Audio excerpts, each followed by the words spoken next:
आखिर कैसे? पाकिस्तान में अभी तक लोग इस बीमारी को सीरियस नहीं ले रहे। अक्सर लोग एहतियाती तदाबीर इस्तेमाल करने की बजाय इस बहस में पड़े हुए हैं कि मसाजिद खुली हैं या नहीं और कारोबार कब खुलेंगे।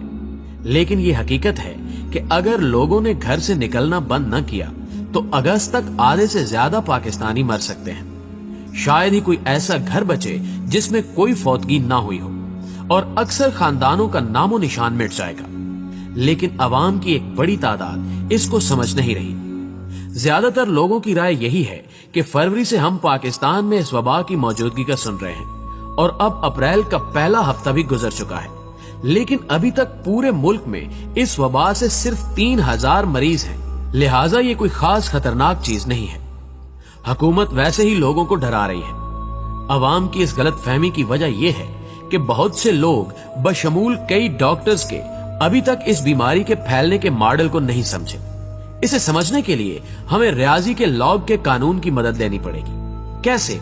आइए देखते हैं। नाज़रीन ग्रामी, आपने शतरंज बोर्ड की वो कहानी तो सुनी होगी जिसमें शतरंज के खिलाड़ी ने बादशाह से कहा था कि मुझे इनाम देना है तो मेरे शतरंज के बोर्ड के खानों में चावल के दाने इस तरह रखें कि हर खाने में चावल के दानों की तादाद डबल होती जाए। यानी पहले खाने में 1 दाना, दूसरे में 2, तीसरे खाने में 4 दाने, चौथे खाने में 8 और इसी तरह हर खाने में डबल करते जाएं। बादशाह ने कहा यह तो कोई मसला ही नहीं है। लेकिन जब हिसाब लगाने बैठे तो मालूम हुआ कि अगर सारी दुनिया के चावल भी इकट्ठे कर लिए जाएं तो सारे खाने पुर नहीं होंगे। इस बीमारी के फैलने का मॉडल भी इसी तरह है। प्यारे दोस्तों, अब तक के डेटे के मुताबिक ये बीमारी हर मरीज से आगे 2 लोगों को लगती है। दूसरे, इस बीमारी का औसत इंक्यूबेशन पीरियड 7 दिन यानी 1 हफ्ता है। मतलब अगर किसी को ये बीमारी लग जाए तो ये खामोशी से जिस्म के अंदर अपनी अफजाइश करती रहती है और बीमारी की अलामात 1 हफ्ते बाद जाहिर होती है। 1 हफ्ता इंक्यूबेशन पीरियड का मतलब ये हुआ कि अगर लोगों ने घर से बाहर जाना जारी रखा तो हर हफ्ते इस बीमारी के मरीजों की तादाद डबल होती जाएगी।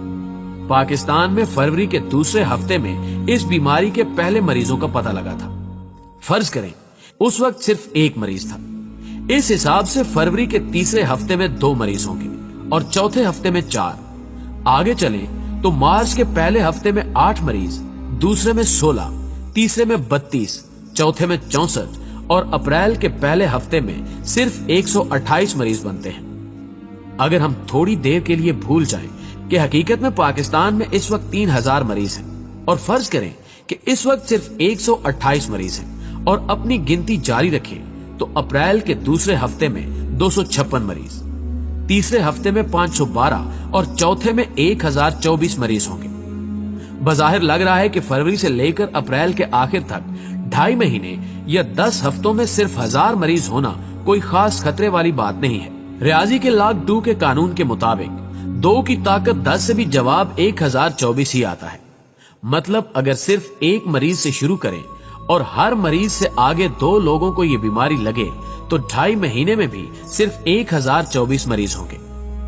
प्यारे दोस्तों, अब रियाजी के इस लॉग 2 के कानून से हिसाब आगे बढ़ाएं तो 10 हफ्ते में 1000 मरीज, 15 हफ्तों में 32,000 मरीज, 20 हफ्तों में 1 मिलियन, 25 हफ्तों में 34 मिलियन और 28 हफ्तों में 260 मिलियन या 26 करोड़ मरीज बनते हैं। पाकिस्तान की टोटल आबादी 22 करोड़ है।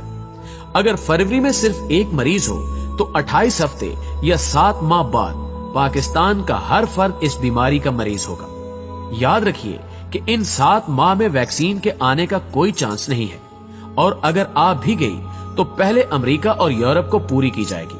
पाकिस्तान की बारी अगले साल तक भी शायद ही आए। लॉग 2 का हिसाब मुश्किल नहीं है, लेकिन शतरंज वाली मिसाल में बादशाह को भी फौरन समझ नहीं आई थी। लिहाजा ऊपर वाले पैराग्राफ को दोबारा पढ़ें और कैलकुलेटर लेकर चेक करें कि नंबर ठीक है या नहीं। जो लोग हैरान हो रहे थे कि ये यकदम इटली, जर्मनी, फ्रांस, इंग्लैंड और अमेरिका में क्या हो गया कि इस बीमारी से इतनी अमवात शुरू हो गई, उन्हें अब रियाजी की मदद से इसका जवाब समझ आ जाना चाहिए। उन मुल्कों ने लॉकडाउन करने में देर कर दी थी। अगर पाकिस्तानियों ने भी घर से निकलना बंद न किया तो कोई वजह नहीं है कि 2 महीने बाद पाकिस्तान में भी हर जगह लाशें नजर आ रही हो। नाज़रीन गिरामी, कुछ लोगों का ख्याल है कि गर्मी आने से वायरस मर जाएगा, लेकिन इसकी कोई साइंसी दलील नहीं है। इस बीमारी का वायरस 57 डिग्री पर जाकर मरता है। पाकिस्तान में इतना टेम्परेचर नहीं होता। अगर बिलफर्ज अगर ये वायरस कम दर्जा हरारत पर भी मरता हो तो चलो बाहर गली में धूप पड़ेगी तो वायरस मर जाएगा, लेकिन इंसान तो इमारतों के अंदर ही रहेंगे। उनके जिस्म का दर्जा हरारत तो 37 डिग्री ही रहेगा। इस पर तो वायरस नहीं मरता। हाँ, अगर इंसान के जिस्म का दर्जा हरारत 42 डिग्री हो जाए तो इंसान खुद मर जाता है। मतलब गर्मियों में बाहर जो मर्जी दर्जा हरारत हो, इंसान तो इमारतों के अंदर ही रहेंगे और वो वायरस उनके जिस्म के अंदर पलता है। इमारतों में मौजूद इंसान गर्मियों में भी एक दूसरे को वायरस फैलाते रहेंगे। अब अगला सवाल ये होगा कि अगर सारे पाकिस्तान को भी ये बीमारी लग जाए तो भी सिर्फ 5% लोग मरेंगे।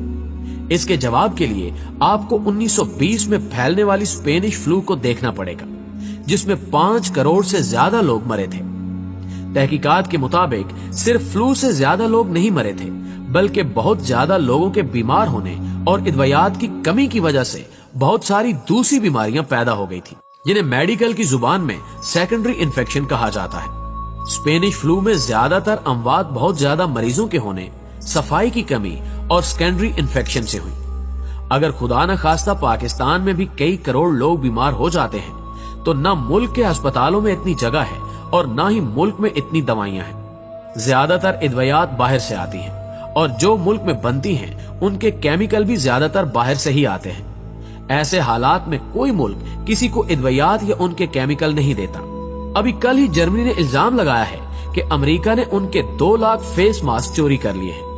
ये मास्क जर्मनी ने अपनी पुलिस के लिए खरीदे थे, लेकिन अमेरिकी हुकूमत ने जहाज को आधे रास्ते से वापस बुला लिया कि इन मास्क की अमेरिका के अंदर ज्यादा जरूरत है। जब 2 करीबी मुल्कों का ये हाल है तो सोचें कि पाकिस्तान को कौन पूछेगा। इस बीमारी को डेंगू की तरह मत समझें जो मच्छरों से फैलती है। मच्छरों को मार दिया गया और डेंगू कंट्रोल हो गया। ये वायरस इंसानों से फैलता है और इंसानों को मारा नहीं जा सकता। लिहाजा वक्त और हालात की नजाकत को समझें। हर तरफ से कहा जा रहा है कि पाकिस्तान के पास इस बीमारी को रोकने का सिर्फ एक ही तरीका है और वो ये है कि घरों से बाहर ना निकलें। इसे ना तो अपनी जहालत की भीड़ चढ़ाएं और ना ही अना और सियासत का मसला बनाएं, बल्कि खामोशी से घरों में रहें। अल्लाह हम सबको और हमारे प्यारों को अपनी हिफ्ज़ व अमान में रखे। आमीन सुमा आमीन। दोस्तों, हमेशा की तरह हमें उम्मीद है कि आज की ये वीडियो आपको बेहद पसंद आई होगी। अगर वीडियो आपको अच्छी लगे तो इसे लाइक करते हुए अपने दीगर दोस्तों के साथ भी जरूर शेयर कीजिएगा।